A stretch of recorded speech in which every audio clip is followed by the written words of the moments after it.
Hello. ಹಾ 2007 sir ಅದು. Swift ಅಲ್ಲ? ಹೌದೌದು ಸ್ವಿಫ್ಟ್ ವಿಡಿ. ಓನರ್ ಎಷ್ಟಾಗಿದ್ದಾರೆ? 4 ಓನರ್ ಆಗಿ ಸರ್. ಡಾಕ್ಯುಮೆಂಟ್ಸ್ ಎಲ್ಲ ರನ್ನಿಂಗ್ ಇದೆಯಾ? ಹಾ ರನ್ನಿಂಗ್ ಇದೆ ಸರ್. ಯಾವುದು ಲೋನ್ ಇಲ್ಲ ಅಲ್ಲ ಗಾಡಿ ಮೇಲೆ? ಇಲ್ಲ ಇಲ್ಲ ಲೋನ್ ಯಾವುದಿಲ್ಲ ಸರ್. ರನ್ನಿಂಗ್ ಎಷ್ಟಾಗಿದೆ ಗಾಡಿ? 1,35,000 ಓಡಿದೆ ಸರ್. Tyre condition? 4 ಟೈರ್ ಹೊಸದಿದೆ. ಹ್ಮ್.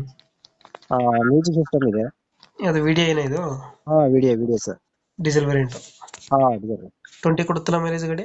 ಹಾ 23-24 ಬರುತ್ತೆ. 23-24 ಬರ್ತದೆ. ಹೌದು. ಫೀಚರ್ಸ್ ಏನು ಗಾಡಿ ಒಳಗಡೆ? ಸ್ಪೀಕರ್ಸ್ 4 ಸ್ಟೇರಿಂಗ್ ಇದೆ, 4 ಎಂಡ್ ಇದೆ. ಫಸ್ಟ್ ಏನು ಪವರ್ ವಿಂಡೋ? ಮತ್ತೆ ಸಿಸ್ಟಮ್ಸ್ ಎಲ್ಲ ಇದೆ. ಸಿಸ್ಟಮ್ ಎಲ್ಲ ಬರ್ತದೆ. ಹಾ ಡೆಂಟು ಕ್ರಚಸ್ ಏನಿಲ್ಲ ಗಾಡಿ? ಇಲ್ಲ ಇಲ್ಲ ಸರ್, ಸ್ವಲ್ಪ ರಬ್ಬಿಂಗ್ ಪಾಲಿಶ್ ಸ್ವಲ್ಪ ಇದೆ. ಹ್ಮ್. ರಬ್ಬಿಂಗ್ ಪಾಲಿಶ್ ಸ್ವಲ್ಪ ಮಾಡ್ಕೊಬಿಟ್ರೆ ಮತ್ತೆ ಯಾವ್ದು ಕೆಲಸ ಇಲ್ಲ ಸರ್. ಇಂಜಿನ್ ಚೆನ್ನಾಗಿದೆ. ಎಕ್ಸ್ಟ್ರಾ ಫಿಟ್ಟಿಂಗ್ ಏನಾದ್ರು ಮಾಡಿಸಿದ್ರೆ ಗಾಡಿಗೆ? ಇಲ್ಲ ಇಲ್ಲ ಎಕ್ಸ್ಟ್ರಾ ಫಿಟ್ಟಿಂಗ್